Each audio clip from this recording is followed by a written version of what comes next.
We're in the cockpit of the MN106 to Johannesburg from Cape Town.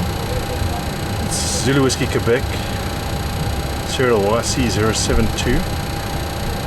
And here's just a quick demo as requested of the radio and barrel knobs. Okay, the knob itself has a spring loaded to the center position. I'm just going to be moving the outer one. Later I'll show the change in the digits. This is the first detent, which changes the ones, and now they'll keep running. And if I move to the second detent, it changes the units of tens, and they'll just keep running. And that accelerates over time. I'll show that shortly.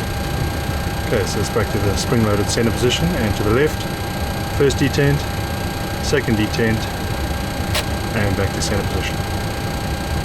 Now I'll show the effect of that on the actual figures. I'm really trying my best not to do the standard shaky cam thing, but we'll see how it goes. Okay, I'm going to try the first detent, and you'll see the ones change. That is mode 1940 on the bottom right there, indicated on the barrow.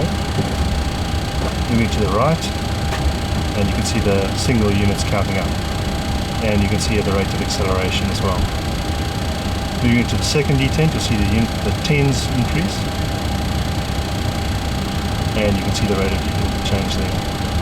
Now we're normally going between Cape Town and Johannesburg, so going from an elevation of 151 feet to an elevation of 556 feet. You can see it takes quite a while.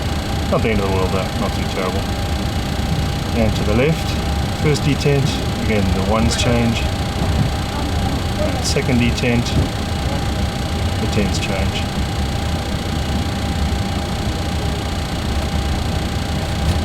That's about it. Any further requests?